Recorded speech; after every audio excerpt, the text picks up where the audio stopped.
Guys, so much to talk about. My voice is hoarse, but I must talk about the cards and collectibles that I picked up this weekend. So many stories, but let's get into it.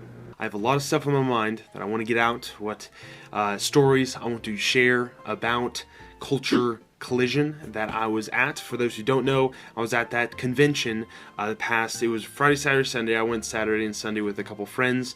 Actually met some wonderful E4 people there, actually. So first E4 people I've actually met. Actually, E-Unit, as well as Larry. He's in the Discord, but he's kind of a lurker here and there. But anyway, met those fellows at the Culture Collision. I did not even realize they were going to be there, but I'm so glad to meet fellow E4ians actually in live, in an event.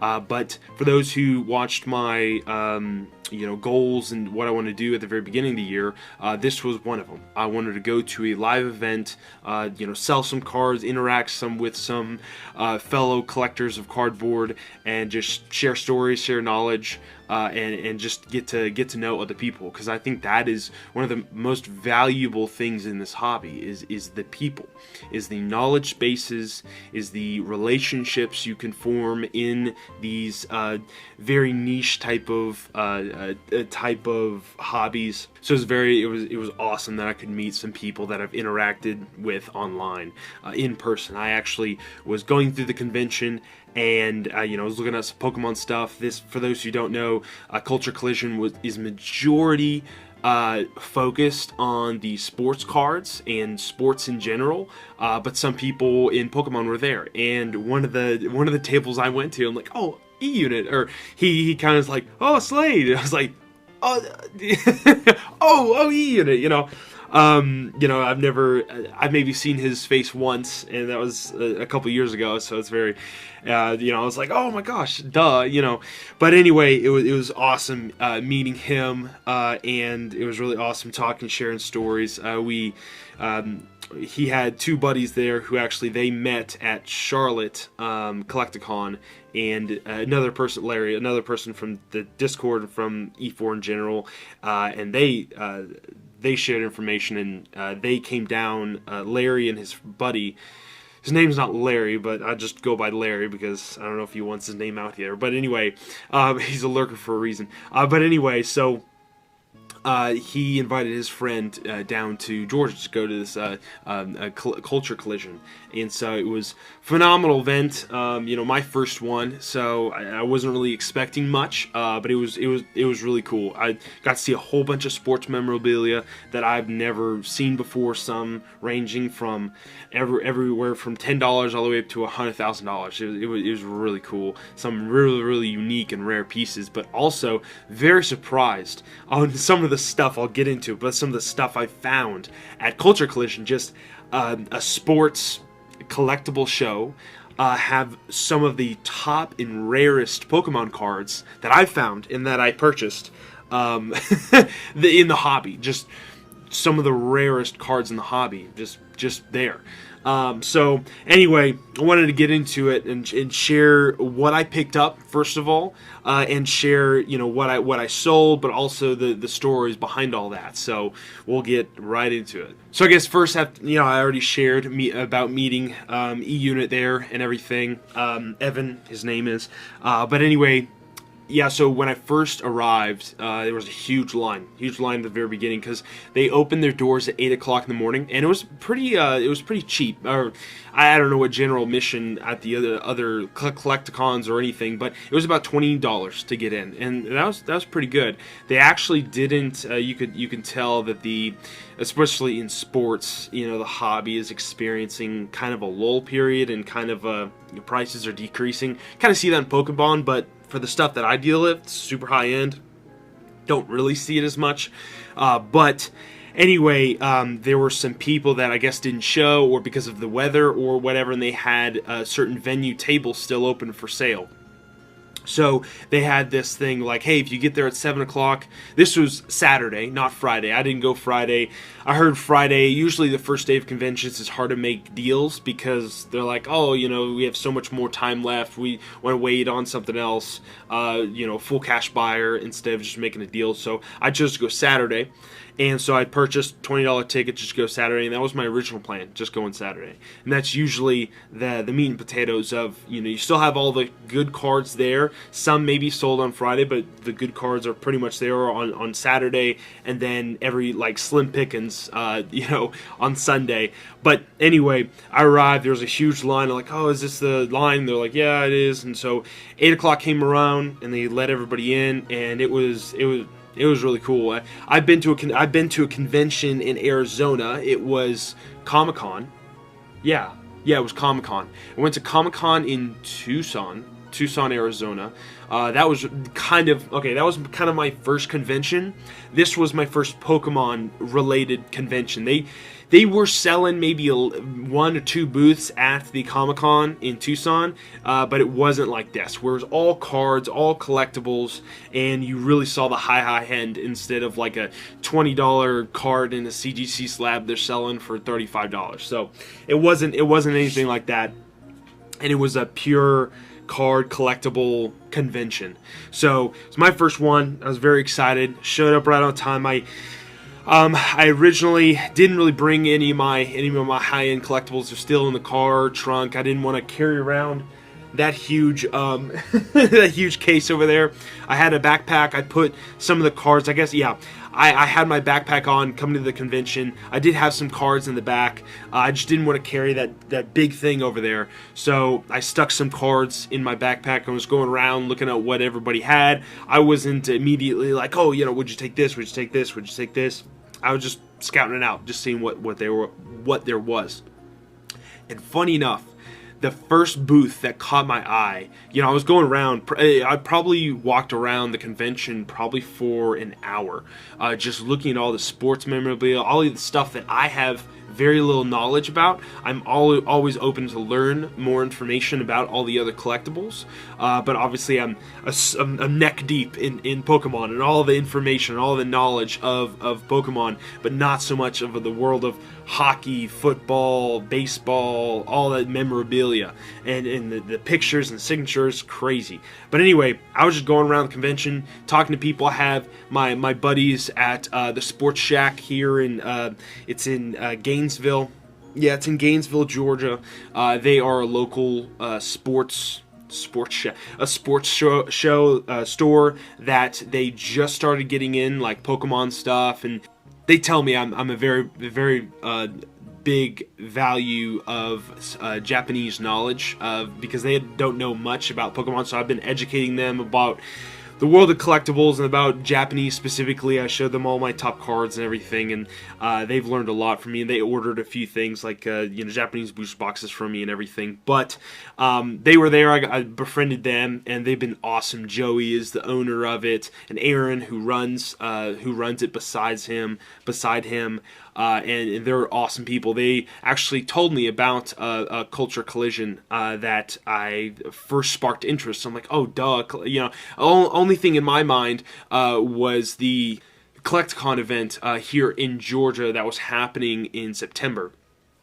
So I was like, oh, great, a very, very newer or very, very more early card convention that I wanted to go to. I will be going to the one in Florida. I'm pretty sure it's in February, actually coming up here. Or maybe that's in Texas.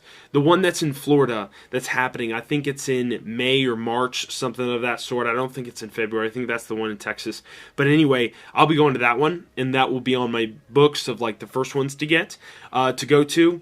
I learned about the convention, everything through them. I was like, I was meeting up with them at the convention. But for the first hour, I was just walking around, looking at other tables. And one of the first Pokemon booths to actually catch my eye, you obviously have the modern, PSA 9s, 8s, PSA 10s some, but like it's a modern V card, no texture, just like a $3 card in slab. They had a lot of that, but I was surprised of the quality of slabs. Some of them were there. one of the first ones that I ran into was actually, again, the most valuable card that's in the hobby. That there's only so many copies that were produced outside of extra copies, because there are extra copies here and there popping up, but the core number of them, there's just so very finite number of them. But I'll get to that when I go through my whole story about how I got this card. But that was, I guess. Yeah, I'll do that order where I'm just going through what I first picked up. So I guess you guys will get the sweets up front. But I will post a picture of what I had. Going into this, I wanted this card, this phenomenal, really, really rare card, and I put down, this card was priced at $4,500, and that was, to my eyes, it was quite a steal for this card. So I put down a Mario Pikachu, Luigi Pikachu PSE 10, Charizard Art Collection PSE 10, Easter's Pikachu, Venusaur EX in a PSE 10, as well as one other card. It was the it's probably it was the Pinwheel Pikachu. Not it's called Pinwheel, but it's the Pretend Boss Pikachu. It just has a cool hollow pinwheel on it. I traded all of those around. They value the recent comps like $5,600, but I understand they're wanting 85% and everything, so I was more than happy to get it. But it comped out to $4,500, and it was the Chespin Art Academy PSA 9. For those, this card requires knowledge. Someone may look at this card and say, what the heck, it looks like a normal card that you pull out of a pack or whatever. But for those who know anything about Art Academy, let me give you a little rundown. So, Art Academy, it was a DS game. DS game that you could draw in. Pokemon released a competition, hey, draw us your best thing inside this game. And we will pick 20 winners from Japan, 10 winners from America, and 10 winners from the islands. One of the winners, 10 winners in America, was Gabby. Gabby drew this adorable Chespin, and her card was released, a very exclusive print run of all these Art Academy cards. She won, but she didn't win any cash. She won 100 copies of her card printed, and 100 copies only. Again, there are extra copies out there, but not very much at all. Anyway, so these Art Academy winners, they can either choose to sell to collectors, just 100 out front, 10 per year or whatever, or just hold them back. There are people that haven't sold any of their Art Academy cards, specifically the Kyogre EX, fellow in Germany, and he specifically didn't sell any. But there had been some that come up on auction, and that was through extra copies. But only one I know, or two I know that are extra copies. So there are very limited extra copies on the market of all these Art Academies. So 100 versions of, it doesn't mean 100 PSA 10s, it means 100 versions of this Chespin was ever printed. There's one on eBay right now. There's multiple on eBay. Chespin is I would say the most common out of all the Art Academies. Now that word is very underutilized right now, because very common of 100 copies. You see a lot on the market, and a lot of people, it's psychological. It's a lot of people are like, I saw one yesterday and there's one today. How many of them are there? Pokemon has released those numbers. There are very few things that Pokemon has released numbers on, or maybe Pokemon didn't release the numbers on, but all the Art Academy winners said, oh, I got 100 copies. Oh, I got 100 copies. Oh, I got 100 copies. So 100%, everyone got 100 copies, and no more than were printed or were sent to the winners. So 100 versions of this card, and it was there at Georgia, at the Georgia Culture Collision.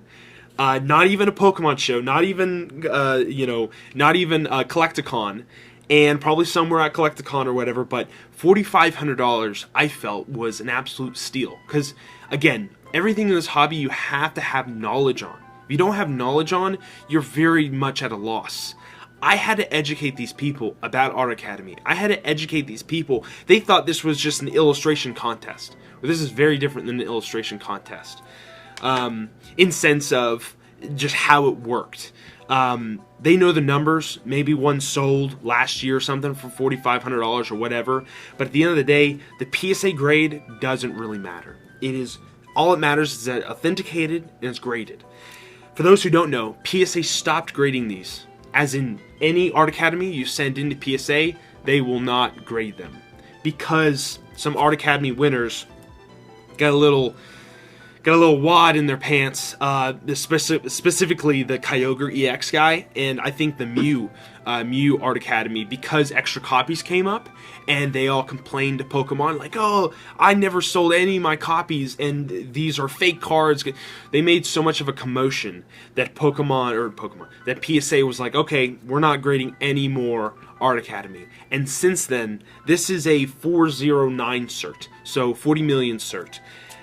This is pre 2020? I think this is pre 2020 from my knowledge on the base, but I think they stopped grading them around 2018 to 2019. I could be wrong about that. There's no solid number I've seen out there, but they did discontinue grading them a while, and they haven't come back. Like, I have my Lily-chan. I don't know if I disclose this over video, but I bought a Lily-chan. Here's another Art Academy card. Bought it from Diddy Moons, who did the illustration and everything. I cannot get that PSA graded because PSA is not accepting them. So I have it raw. And it's not that, oh, I want to, 10x my money tomorrow. It's not that at all. These cards, there's a reason why we get them graded. Yes, to authenticate them, but also to get them sonically sealed, to get them in a thick plastic case that'll protect them, and for displayability. And if you want to liquidate it, you can. But these cards, I wasn't around in 2015. I was not. And if I was, I would definitely have picked all these Art Academy cards up. But, now on eBay right now, there's a chess pin sold by Collector's Cash that, again, I'm pretty sure that has a bunch of, was known for having some extra copies, selling extra copies, and he has it listed, buy it now, for $3,500. He cannot get it graded. He cannot get it PSA graded. That's the only reason why he has it raw. You can get it graded, but it's gonna be through CGC, SGC, any of the I think even BGS. I think they grade it as well, but PSA does not grade it. And being in a PSA slab, being $1,000 over raw cost, I was like, it's definitely worth it. And I spent no cash doing it. Like I said, this, I showed the trade already. I have a certain amount of money in all those cards that you see, but it does not equal $4,500. It was pretty much a lot less. So I was flabbergasted, to use that terminology. I was flabbergasted that I saw this chespin. They also had Creatures deck. You do not see that. Any Whatnot streamer or whatever is not flipping Creatures deck cards. They had Creatures deck, as well as they had the Pichu Illustrator Contest winners cards as well. They had about 4 of those. So I was just amazed at they had all those cards. But the bread and butter of original illustration, original artwork, and the history behind Art Academy, I had to pick this guy up. I really did. And I was like, yeah, what do you want? this probably, the lowest list on eBay, besides that raw one, which is $3,500, PSA 9 low list is about $7,500. And private buyers are few and far between, and they usually want a lot more. If I got that privately, I probably would have paid like $6,000 for it in a PSA 9 condition, because it's so rare, and because of just how many. Obviously, like I said, there was a $7,500 low list, but outside of eBay, I would guarantee that's above $5,000, close to $6,000 cash that they wanted for it. I haven't done the research on it. Like I said, I know chespin is the most common, but still. Anyway, so besides all that, that's my first story of today. So I went there, did that deal, and then I ran into E-Unit. I told him all the story. He had a booth. He bought a booth there, and very welcoming, and I thank him so much for this, but he let me put some of my cards out on display as well, and it attracted more eyes to him because he's not super much in the above $1,000 cards. Like, a lot of my inventory is all like $1,000 plus cards. So I had some of my ponchos, so I gave him a little bit, like, I gave him a favor back by putting out some of my ponchos to just get eyes on his display, and he sold quite a bit, and he was pretty happy on at the end of the day how much he sold and everything. But anyway, then we'll go into trade number 2. So after I stayed at E-Unit's booth for a little bit, I started to wander around again, and I came across this one fellow's table. I'm not an Umbreon fan, but these Umbreon cards caught my eye. They are the VS versus series Umbreon Hollow Umbreon. And for those who don't know VS, these are some of the rarest hollows you can find. And I didn't just find one, I found 2. PSA non-condition. I looked these over. They are so clean. The only reason why these got 9s is because the off-centering. And that has nothing to do with you opening a pack, pulling this. Nothing to do your mishandling of the card or anything. These, I feel 100% were pulled from packs. Obviously there's pulled from packs, but they were pulled from packs specifically to grade. Immediately on a sleeve, immediately sent off to PSA, and they both got 9s, sadly. They are 84 mil certs, so they are very recent grades, and I couldn't be happier. I've never held a Versus series card in my hand. The thing I didn't realize was that the Versus symbol is actually holographic. I didn't know that until I held it in my hand. But this, like I said, I'm not an Umbreon fan, but this card is beautiful. The hollow behind it. I even got one with a swirl on it. And Swirl Gang, but honestly, these cards, I feel, he had them priced at $800, and $800 was recent comps, and I was happy to pay that. He also had this Pikachu X and Y Pokemon Center card, and I wasn't gonna pay all cash, so that was $1,700, what the price was, and I was like, man, would you take trades? And he's like, okay. What do you have? So I started pulling out some of the cards. His eyes got pretty big. Pulled out Munch Pikachu. Pulled out Pretend Grunt Pikachu, full art, half art.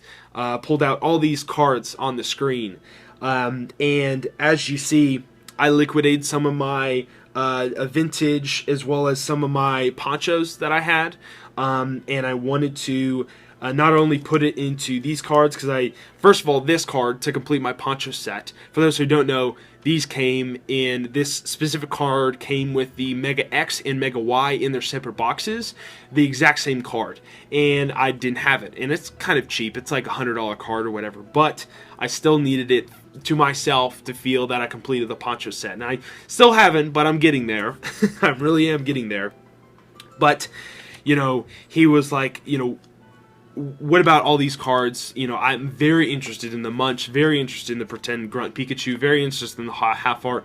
What would you trade? What can I offer? All that kind of stuff. I was like, honestly, I wouldn't sell anything but cash for those cards. So we went back and forth a while, and eventually we got to the point where I traded the 5 cards down below, and then I got these cards, and then we did a cash deal for those 3 other cards. They were pretty, I know, Munch as well as any full art Pikachu, super liquid. But I traded about $4,500 cash, which, a little low to me, but, he was willing, cash on hand.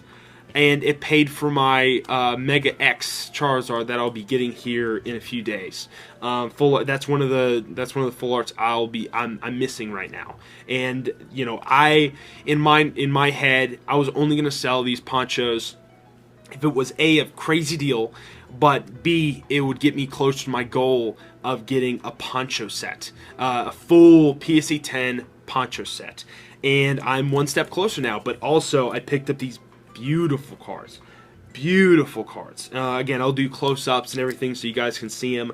I think I'm going to keep, I don't know if anyone wants to send me like a crazy number on them or whatever, especially for the swirl one. But honestly, these are so utterly rare. I'm going to do a whole video on the Versus series because I had to educate myself because I didn't know much about the Versus series, and I know some people like, oh yeah, I know about it. Well, what the heck? It's all Japanese exclusive cards, and you know, you can get the Umbreon Holo. How'd you not hear about it? It's like just one of the things that hadn't crossed my mind to research. There's so much stuff in this hobby to research and to have knowledge on, and I was not knowledgeable in that area, so I had to ask a little bit. But I was to the point I didn't realize that this was Japanese exclusive artwork. You cannot get this in English. This Versus set never came out in English. It's such a shame because so beautiful cards, but that's why they're so desirable. The Umbreon, this is the most desirable holo in the set. There's 12 holos in the set, and this is the most desirable. Only PSA 10 sells for like $1,800, closer to upwards of $2,000 to $3,000. But the recent comps and everything. But to just open these packs, so you have one of these packs, just one pack sells for upwards of $1,500 just for the pack alone, and you're only guaranteed one holo, technically an energy holo plus a regular holo, but I guess you're guaranteed 2 holos in a pack, and a pack is called a half deck, so there's 30 cards in a complete deck. And the reason why the price is so high and these don't sell for very much, because all the other cards are all Japanese exclusive cards. They're non-holographic, but you have a Charizard that's like $450 in PSA 10, non-holo, and you're guaranteed all these cards, but they are randomized. They are randomized to an extent. There's I think there's a grass and energy, or grass and lightning. There's a darkness and something else, a steel and something else, and then there's a fire and a water half deck. So anyway, this was the second deal of the day. You know, in retrospect, I maybe could have gotten a little bit more for the Munch as well as the Pretend Grunt Pikachu, but at the end of the day, I know what I had in them, and I was happy with the deal, especially since, you know, the Munch stuff and everything has come down. So again, you know, the only reason I would sell those was because I would get myself closer to the full Pikachu set. So that was the second deal of the day, and this was for Saturday. Hopefully I edited this video down so it's not 2 hours, but there's just so much stuff to go to. So another one. So third deal of the day, I had this Spanish base set pack that I wanted to move. I bought it for around $100. I wanted to move it semi-quickly. So I was going around to different Pokemon. You know, it's so very hard, especially Spanish base set. Like sealed packs, first of all, they're kind of hard to move, I would say, because there's so much iffy. Okay, you know, is this pack sealed? Like, there's so much questioning to the pack authenticity, as well as you know, with the weights and everything. This was around 20.9 grams, 20.89, 20.9, and you know, I would put money on that it was heavy, that it had a holo in it. Heavy means having a holo in it, because 21 grams is pretty much right at that level of there's a holo in it, but I wasn't certain. So, but I wanted to move it. So I went up to this one fellow. He had 2 cards, and like I said, I bought for $100. I valued $150. Last comps and everything is pretty high. But I ended up trading for these 2 cards. So a good old CGC 9.5 Mew in the 25th anniversary. So I'm definitely going to crack this guy out, send it to PSA. And then a very interesting card that I'm surprised he had, but it's from Night Unison. It was the Gardevoir and Sylveon GX Rainbow Rare. The thing I didn't realize with this card is that there's musical notes behind them. And if you go to the English, they're nowhere to be seen. But obviously the Japanese, they actually care about the displayability in the uniqueness of cards. So they had all these musical notes in the background. It's a beautiful card. But, you know, Rainbow Rares, not everyone is a big fan of Rainbow Rare, so this valued around $100 and this valued around $50. So I was able to get these for $150. Pretty easy trade. I actually, was it Oh man. Okay, never mind. Okay, so it was about 100. I'm looking at the picture right now. I added $20 to the transaction because I'm guessing with the recent comps, this was like at 70, something like that, and this was it was just you know, we were like in an inner pass. I'm like, okay, I'll add $20. So he was willing to make the deal happen for $20 cash as well as the base set for these two cards, and that was just a thing I wanted to do just to get that Spanish base set moving, because I don't rip packs. Majority I do not rip packs because I know you will lose money if you rip this pack. The only reason I rip packs is actually on my anniversary for me and my wife, I rip a McDonald's Japanese pack because those are always fun to open. Not so fun when you get a Chikorita like this past anniversary, but it's fine. It really is. But anyway, those cards are always fun to obviously grade, but also to rip and see if you get yourself a a bubble Squirtle. But anyway, that was the third deal of the day, and then the last deal of the day, as in trade, I did a lot of.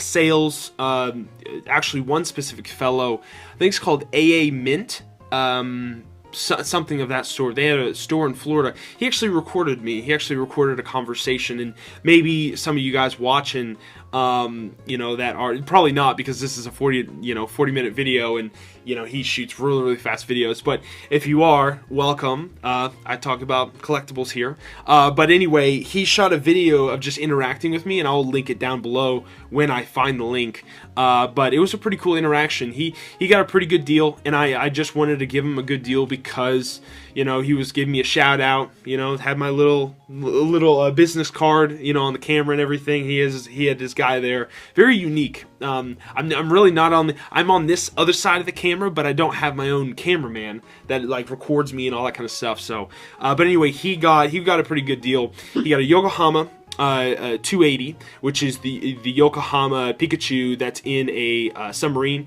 Yokohama 281, which is in the Swan, the Pikachu in the Swan. I could be mixing those up, but those two were PSE 10. And then he got a Flower Pikachu, is what I call it. It's a Pokemon Center release that has Pikachu and a bunch of flowers in the background. And then he got a Tokyo's Pikachu it's like a Poncho Pikachu pretty much. And he got all those 4 cards for cash for $900. And that is a pretty good deal because in the hype in the summer or whatever, I was selling like the Swan and the Submarine, those for like, oh man, $600 to $800 each. So it was a pretty good deal for him. Now they comp around $300 to $400, but I was still able to do a deal with him because he was giving me exposure and all that kind of stuff. So it was $900 that I sold him those cards for, but that was all cash, so it wasn't like a trade. And then I sold my 204 XY-P. I had a raw card of it. I sold it to actually the other buddy who was in E4, and he knows how valuable and how many Dizzle has locked up in his basement. Inside joke. It's just E4 guy. He just loves that card, loves Dedenne, so he hoards those cards like crazy. But anyway, I have a 204 XY-P, and where is it? Yeah, I might as well show it to you guys while I have it. I mean, it's not like it's buried in the backyard or whatever, but this is 204. Did I get that right? Yeah, of course I did. 204 X5-P. This is the card that was actually given out in Japan, obviously, in, what was it? Yeah, 2016. The reason why this is the most desirable in Rarest, I would say the rarest card of all the Poncho Pikachus, because this is a trophy card. Prize card / trophy card, where you had to win a tournament to get this thing, to get this card, to even get this card, and you had to win I forgot how many different games in a row, but you had to win so many games in a row, and then you were given this card as a prize. And this is, obviously Pikachu dressed in a Charizard poncho chasing Dedenne. And I was actually lucky enough to get this. I didn't get this signed. I bought this as a PSA 10 from a fellow that graded it, and it was signed, non-personalized, non-dated, signed by Koki Saito, who is the illustrator of all the ponchos, and I got a really good deal. who knows if this was a good deal or not. These are just so utterly rare that it's so hard to get. Oh, I gotta get recent comps or whatever. There are no recent comps for this type of card. There's literally 3 cards of these that are signed, that are graded by PSA. 3. I have one of them, and I don't even know if the other 2 are non-personalized, non-dated. For those who don't know, non-personalized means it says 2 Pokemon Trainer or 2 Slade or whatever, and then they would do dates. Now, that's all cards that you see that are non-personalized, non-dated were prior 2018, 2017, because that's when Pokemon was like, okay, all illustrators, you have to date it, you have to, put personalized, because you had, I don't know why, but they don't like people flipping cards or whatever, so they're like, okay, we don't want all these people showing up to our events just to flip all these cards, I totally understand. It's more for the kids, more for the core collectors type of deal. So these are more sought after, non-personalized, non-dated. But anyway, I was able to get this guy. But this is the 204.XY-P, and I had a raw one, and I sold it to a guy that was with me. He got a pretty good deal with it, because just raw, those cards are near $1,000 to $1,500, and he got a pretty good deal on it. Anyway, so I sold that. But anyway, my last deal of the day of Saturday, a girl wanted a 2014 Festa Pikachu PSA 10, and I was very much interested in her Eevee. She had an Eevee CGC 9 old label, as well as she had a Luigi BGS 9.5. I actually have it right here. BGS 9.5. I'm definitely going to crack this guy, and I'm going to do the same for Eevee. These crack like butter. These crack, I don't even know, like cement. They are not fun to crack at all. But the only upside is that it's in the sleeve itself. They are thick as a brick.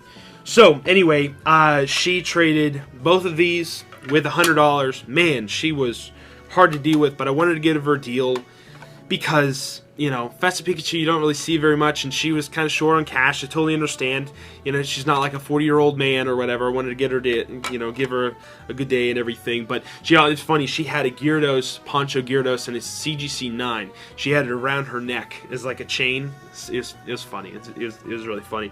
But anyway, so we decided, I think at the end of the day, like, it's crazy. The comps between the Luigi BGS 9.5 and a PSA 10 is crazy. It's like $1,200 versus like $750. So that is, it is what it is.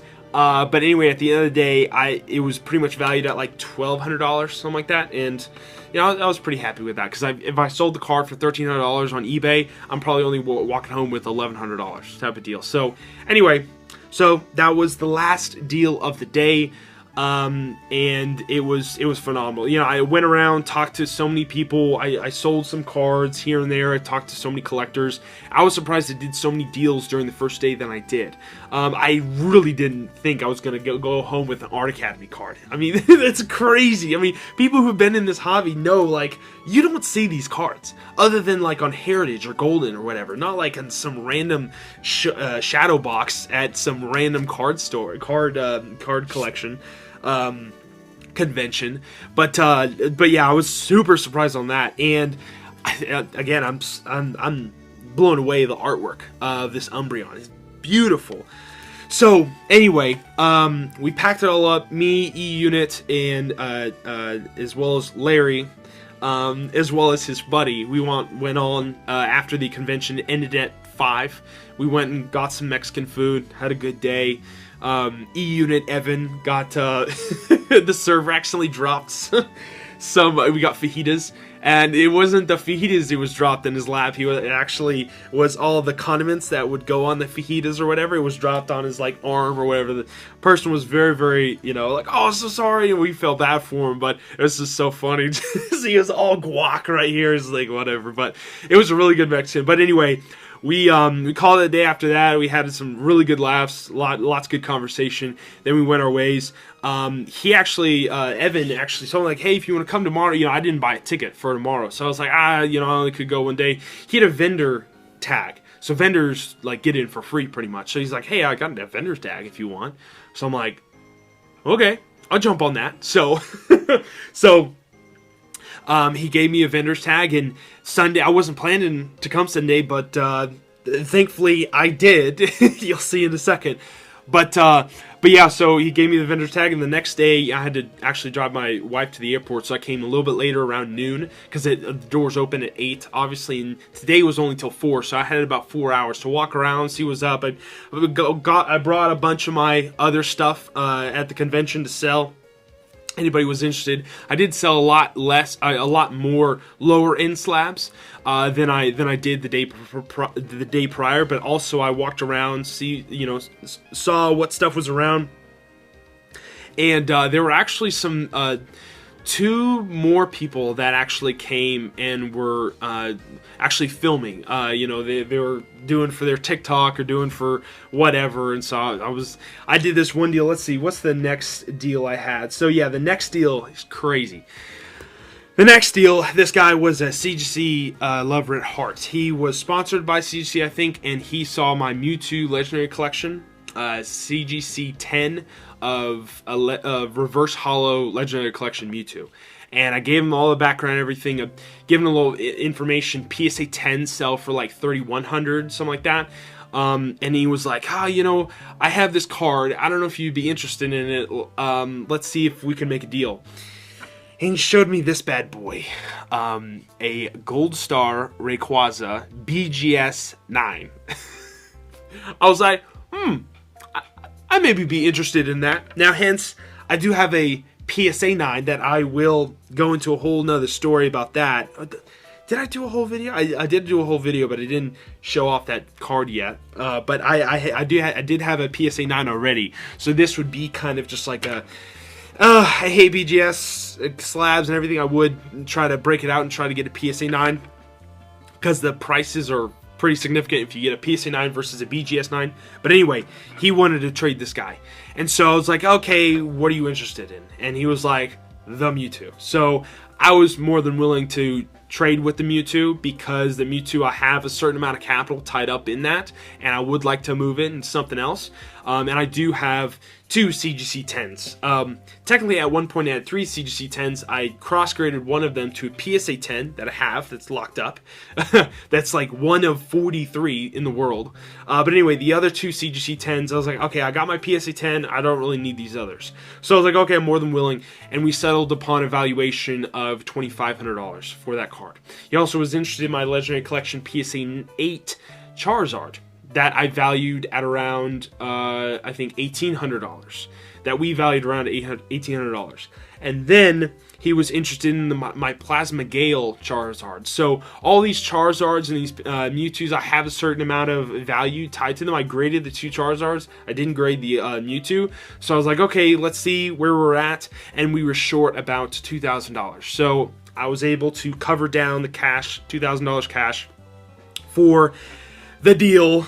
$6,800 valuation, BGS 9 Gold Star Rayquaza. So that is phenomenal. I did not know I would own another 9 valuation, and the only thing wrong with this card is that there's a white dot in the top left corner. I'll do a close up and everything, but beautiful card. I will be cracking this guy out.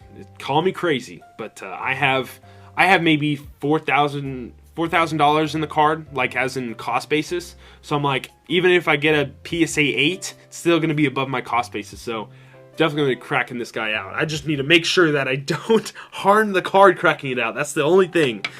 So that was my first deal of the day. Crazy. First deal of the day, going back to Culture Collision. So we'll go into the next deal. Man, I forgot to talk about this other deal. It just came to my mind. So the day prior, the guy, Larry, I traded a card for him. I traded a card with him. Traded 2 cards, actually. Traded a Cramorant. I don't have a picture of this because I didn't take a picture, but a Cramorant from the Post Office collection. It was a PSA 10. Traded a 1v1 for Tag Team Garchomp as well as Giratina GX. This, again, super rare card because of how you were able to, or weren't able to pull it from Tag Team All-Stars. The boxes right now are like 450, and you have 1 out of 20 boxes chance of even a gold card. So I was like, I gotta add this. I have the whole collection, and I was able to get that. And as well as I traded a Easter's Pikachu, beautiful, beautiful Easter Pikachu. I have only 1 of those cards left now, no extras anymore, because I traded 2 of them. I had 2 extras, traded them all off. Thankfully, coming home, not having all those cards, like the Mario, Luigi, whatever, I was kind of like, I was kind of distraught, because I was like, I gave those away, I'll never be able to see those again. But then it brought in my head like, oh wait, I went in my collection like, oh thank God, I saw them all again, and I was like, because I kept 1 of each in my private collection that I didn't bring. So those cards are so very special to me, because I graded mostly all of them, as well as, they're just cards you don't see every day, and they're just so beautiful. I can get into it, but anyway, I traded my last Easter's Pikachu for these 3 beautiful cards. So we got the Champions Fanfare 2021 with the good old Sobble on it. That was a valuation about $200-ish. No, this was about $260. And then 2023 Fanfare with the Charmander. I'm wanting to have a whole collection of all these years, so I'm missing 2020 that has Grookey on it, and 2022. I don't know what 2022 has, unless I'm mistaken. Maybe 2022 has the Grookey on it, but again, I have to go back and see. But the last card, maybe I'm pronouncing this, but Suboros Pikachu. This was a Pokemon Center release as well in Saboro, and again, I'm probably pronouncing that wrong, but this is a beautiful card that I didn't have either. And another collection I want to do is all Pokemon Center. Funny enough, I did trade or I sold off the Flower Pikachu. That is a Pokemon exclusive that I probably will have to buy again for that collection. But for right now, I got Saboros, which is awesome. But I traded these 3 for Easter's Pikachu, and I couldn't be happier with the trade. I have an Easter's Pikachu, just it was an extra, and he sold that card for like $100 like 3 years ago. And he's like, I've always wanted it back, And thankfully, he didn't buy it in the summer, because in the summer it was valued pretty high. But anyway, we did a pretty good deal, and I was able to get those. And I'll just jump into my next one, E-Unit. He wanted a Tokyo's Pikachu, as well as a Team Rocket 25th anniversary, and he had this beautiful Dark Dragonite Hollow first edition. This is actually from a theme deck. I didn't even know this card existed, let alone that I was looking for it, but I'm pretty sure it's a Japanese exclusive, Dark Dragonites. And again, I'll do a whole little close-up of it and everything, but beautiful card. I was going to slap it on my eBay, see if anybody is interested in this card. I'm not a Dragonite collector, nor I'm like a theme deck collector and everything, so but I was more than willing to do the deal with him, because he was wanting a Tokyo's Pikachu for a long period of time, and I was able to do that deal with him. And finally, the last trade of the day was like right on the cuff of it ending Sunday. Right on the cuff. The guy, it was actually the same guy that gave me the $4,500 cash, and I traded for the... Where are these guys? Yeah, I traded for these cards. Same guy came back. And let's see if I have his card here. Yeah, so I got a lot of cards from a lot of the people, and he was Poke Enterprise. Poke Enterprise, and I'll just give him a little shout out for the 50 people watching. Poke Enterprise, pretty cool guy. He's from Alabama, and he does, I think, farming on the side. Pretty cool guy, really down to earth. Awesome dude to deal with. But anyway, I gave him a lot of good cards. Obviously, his Munch. He actually sold the Grunt Pikachu the same day. So he sold that probably for around his cost basis of it a little bit more, obviously, because it's such a liquid card. Such a liquid card. But anyway, so he came back. And again, I have to bring this up again. The Versus series. He had this. I glanced at it. I didn't really... know too much about it, so I didn't want to jump into it. But he's like, what could you what could you give me for this? And he actually went to my buddies first, E-Unit as well as Larry, and they were like, we can give you $750, we can give you $850, and he was in it pretty deep. He was definitely in this pack pretty deep. He actually bought it from a local card store, I'm pretty sure, for $2,000, and that's really high. This is, for those who don't know, this is the most desirable pack. There's 3 different variations of these Versus Series packs. This is the rarest and most desirable and most valuable. They're on eBay for $2,000+, but sale prices, you don't see them sold very much. And you only see them sold in Japan. And in Japan, they're selling for about 1.5, 1.3 to 1.5 in Japan. He probably had this pack. This was dead money to him. It was in at $2,000. He, had all this money tied up, knew he couldn't move it. So I was like, okay, buddy, I can give you liquidity. Let's see if we can do a deal. I didn't know much about the Versus Series until doing a lot of research now on it. But from my guy, actually Larry, he actually educated me some on the Versus Series and educated me what they kind of went for in Japan. And I was able to work with him. But what he wanted, I gave him the liquid of the liquid. I gave him the 2014 Festa Pikachu in a PSA 10. He was wanting that card. And I was like, I know they were offering $750. He was offering $850. I'll give you $900 trade value. So he was like, okay, we'll do that. I'm wanting the 2014 Festa Pikachu. So I was like, okay, what can we do? Where can we go? So I went up to his inventory, looked at. We went back and forth. He didn't want to do any cash. Makes sense. I was short on cash. He was short on cash. Makes total sense. I saw this guy first, or this girl, Misty's Favor. I have a lot of friends that will want this card. Beautiful, beautiful card. Sadly, it didn't get in Japanese. The hearts really pop out more as you tilt it. You kind of can see it with the English, but as you tilt it, it kind of, radiates. But beautiful card in Japanese, but it's still hard to get in English. I think Japanese, it's like, oh my gosh, it's like above $1,000 or something. It's ridiculous. But anyway, so I was able to pick this. He had this stickered up for $400. And then I was like, okay, I feel somewhat comfortable. I would be more comfortable if we went $100 more in trade. So he gave me 3 raw cards. I got the Golurk V Altart. I got the Galarian Zapdos V. And then I got the good old Shining Mew. I love this card, Shining Mew. So then I was like, okay, we can do the deal. And the deal was around the valuation of $1,400 for the Festa Pikachu 2014, and I feel that was a steal. And it gave him liquidity. Obviously, he took a huge loss on this, but he resurrected liquidity, because if you don't find the right buyer for this, it's not going to move. He's probably had it on eBay forever now. And so what this is going to do, it's going to go in my sealed collection. Unless there's a super crazy person that offers me a whole bunch more money for it. But it is literally, I am a sucker for rare, exclusive artwork, and just, you don't see. This is the first, actually, okay, technically second time I've seen this pack. Not this pack, but a pack like this, Maximofo. He did a video of him going to Japan, and he actually found one of these packs, and he knew how rare it was. He bought it right away. Probably paid like, I don't know, $200, $300 for it.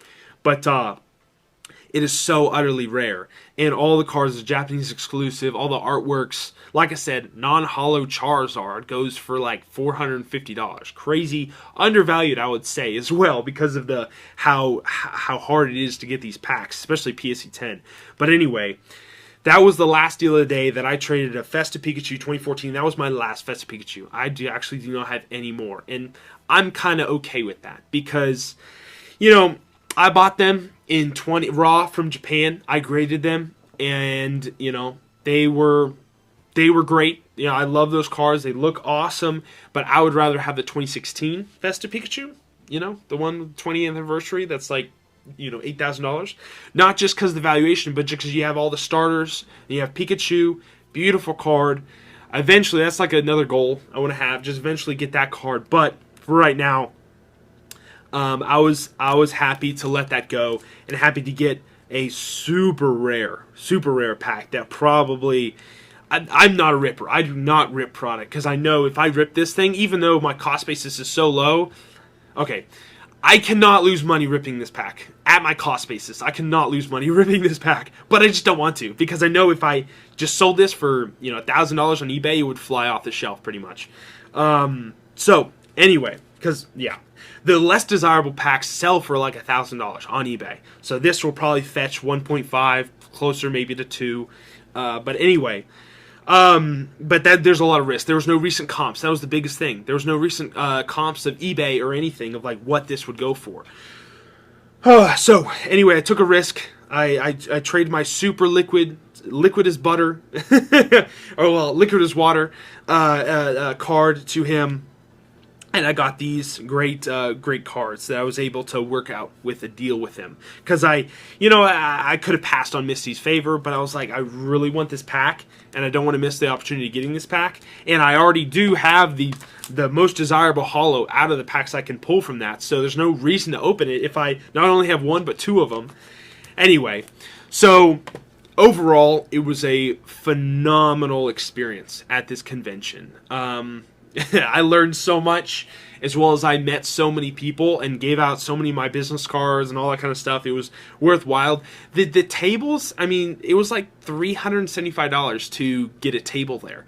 And next time, I'm probably going to buy a table because it was totally worth it just to communicate, to talk, to give out information, everything. There was not a lot of, there were some conversations I wish I wasn't a part of, type of deal. As in, there were some bros that didn't know, they only knew Pikachu and Charizard that were just flipping cards on whatnot or whatever, and they're like, oh, we'll give you 50%, 60% last sold. This one guy, oh my god.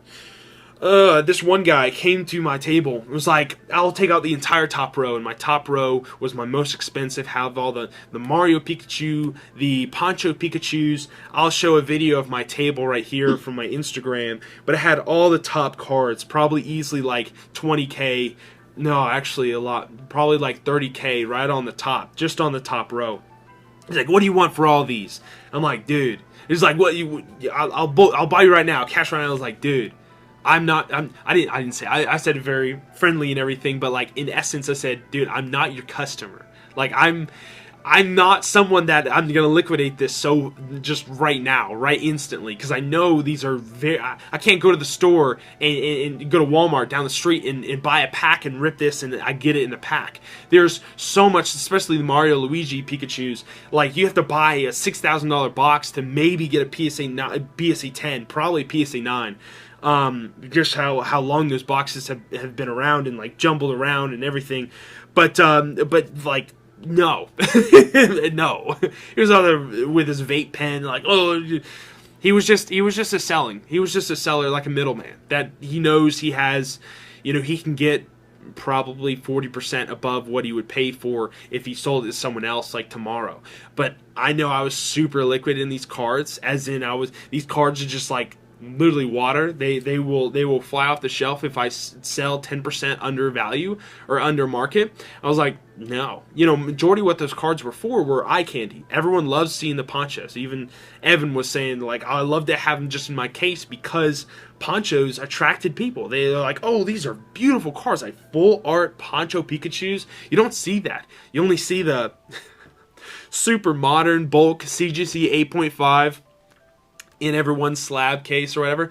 You do not see the stuff that I own. You do not see, I mean, even this. I was even surprised. I mean, the freaking, where's that bad boy at? You don't see cards like this. You really don't. And that's why I picked them up, is because these cards were just so utterly rare to even get and graded in a high grade. Except the Chespin. It's Chespin 1. A PSA 1 will go pretty well. I mean, it doesn't matter. These cards are so rare in the hobby that you just don't see them. Especially they're, in essence, not so much the Chespin, I would say, but the Gold Star Rayquaza. Like, once you get above the $3,000 point, up to the 4 and above, there's very few people that will buy, like locally buy. If you go to a card store or whatever, maybe Collecticon's a little bit different because people throw down there, but locally, no one's spending a month paycheck on a card. No one is. And it's not, I mean, one card store owner, I was like, oh, why don't you buy the ponchos and everything? He's like, they're super illiquid. I cannot sell them. You just can't sell to Joe Schmo that knows nothing about collectible cards and everything, and you can't sell them with Poncho Pikachu because they're so utterly expensive. You're gonna have to sell to a collector that knows his stuff, that either on Facebook or whatever, that knows his stuff and knows the valuations, and you have to work with the clientele because you can't just bum $4,000 off of Timmy. You know, you really can't. So, anyway, long story short, though, it was a phenomenal experience I had at Culture Collision, and I want to go back to more. They're doing one every single year. I think there's another, obviously, like I said, there's a Collecticon coming up here soon. That's like my #1 goal, is going to Collecticon. I know my goal was like, okay, going to one convention. That was done, but I'm blown away of all the different things that I got here. I guess to give you the rundown, like I said, I'm going to crack the Eevee, going to crack the Mario, crack the Mew, and then I am I got to reassess again. Actually, no, I'm definitely going to crack the Rayquaza. The only reason I wouldn't crack this thing is because of if it was super hard to get out of. Because I don't want to harm the card, obviously. But these 4 cards, I'm definitely going to crack. Going to PSA. I'm already putting together, as well as obviously these 3. Going directly to PSA, not stopping, just expedite, not expedite, I do bulk. I just do straight bulk, I don't care. Even though if it's like a $8,000 card, I don't care, bulk. But anyway, so that's my experience, and it was, for those watching that, you know, maybe iffy on like, oh, you know, I may not know a bunch of stuff, or I may act, you know, sound stupid in front of people or whatever. Conventions, like, especially if you have me there, like, I'm educating people. Like, I can't sell any of these cards if I can't educate the masses on why I'm asking, you know, if someone's asking $4,500 for this card. No one can wrap around their head, like, why is that so much?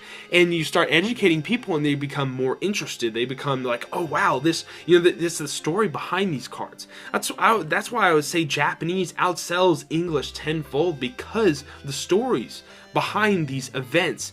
No one wants to tell about, oh, Timmy, sit down and let me tell you about the the fantastic event of the gray felt hat Pikachu, and how all the wonderful people came together, held hands, and sing Kumbaya while walking around the convention. No, everyone's going to remember all the stomping and all the people clawing over each other to get, you know, a Van Gogh Pikachu mug, so they can get a you know, a card, a free card that would sell on the open market for, you know, the $200. You're gonna have that, and that's just not the story people want to hear. People want to hear about, you had to win this card in Japan, you had to compete for it. You know, it's not all about money. When you get money tied into it, it just kind of taints the whole story type of thing. I feel when it's like someone does something specifically for money, it's just a bad taste in my mouth. Like, you know. Anyway, so it was awesome that I was able to educate some people there, and some people that are following me now, that just love and are just like sponges that soak in so much knowledge. In this hobby, literally, it's all about knowledge. Like I said, I had to educate the people that had this chess pin, this Art Academy chess pin. I had to, I don't know. People like that, I don't understand how you deal with the high end, and all you are focused on is the numbers of what it last sold for and what percentage I need to upcharge so that I get my bag. I don't understand it. You are not going to make it an hour into this hobby if you do not educate yourself, because not that, you know, you're not going to make a bunch of money or whatever, but because you're going to get screwed. Someone's going to sell you something like the guy who bought this for $2,000. $2,000. He wasn't educated on the Versus series. And again, I wasn't educated as well until I educated myself. I'm like, okay, this is the valuation, this is where it's at, that kind of stuff. You have to be educated about this stuff. Like, no, I talked to one person today, and they were like, why is this so expensive? Why is this Rayquaza so expensive? Like, well, a EX Deoxys box, sealed box, is 40 grand to buy. And you're not guaranteed you're not even guaranteed a gold star in one box. Your the pull rates is 1 out of 3 boxes of EX Deoxys. But you're spending crazy amounts of money just to possibly get a PSA 9 in that card. So education is so powerful. It is so powerful. That's why I talk to a camera. That's why I choose to educate the masses. I can just hide in my room, hide in my house right here, and not tell anybody about anything. And in essence, if nobody knows about a certain card that has great fundamentals that could go up in value over time, it's for my own benefit to not share information. But I see so much more value in sharing information, making connections, educating the masses. Because when you have a lot more educational people, they make more educational guesses. They make more educational decisions. And when you make more educational decisions, you get all the scammy and all that type of people. They can't make as much money. They can't make money trying to scam a intelligent collector. And I don't want any of that for any of you guys out there, because I've been scammed before, and it does not feel good. It really doesn't. I come from the world of sociology, and they say that losses feel double the amount that they are. So if you lost $100, in your mind, it would feel like you lost $200, like the same emotion. I'll give you an example. If I was given $100, I have the same amount of util, it's called, of enjoyment, but to have that same level of util but negative, I would have to lose $50. And I would feel that same. But again, if I lost $100, it would have the equivalent, the difference of 200. So I would gain $100. I feel this util. The vice versa is I would feel double the amount of loss. It's kind of hard to explain, but it's just saying that losses feel a lot worse than gains, even if they're the same amount of money. So anyway, educate yourself. Go on E4. Research into something before you spend that type of money into it.